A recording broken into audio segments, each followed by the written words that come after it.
The rain had been falling for hours, turning the streets of Cologne into rivers of glistening cobblestones. Elias hurried along the narrow lanes, clutching his satchel to his chest. He was late for his shift at the university library again. At 21, Elias was already infamous among his professors.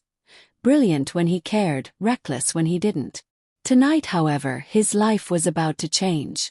The library stood like a fortress against the storm. Its arched windows glowed faintly, and as Elias pushed open the heavy oak door, the familiar smell of parchment and dust greeted him. He loved this place, its silence, its secrets.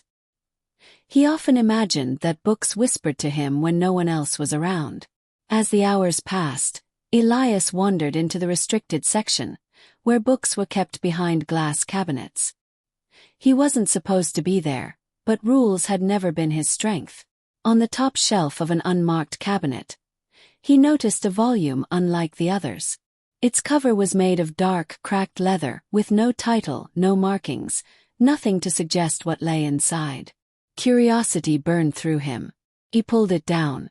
The book opened easily, though the pages were brittle with age. On the first page, written in elegant ink, was a single line. "To the one who reads, beware. Words have power." Elias chuckled. Dramatic. He flipped to the next page. The handwriting shifted. Dense paragraphs of Latin, then sudden fragments in German, and even stranger symbols he couldn't identify. His heart raced with the thrill of discovery. But then, on the bottom of the page, he saw something that froze him. His own name. Elias Müller. Written in ink darker than the rest. He shut the book immediately. His pulse hammered in his ears. It had to be a coincidence.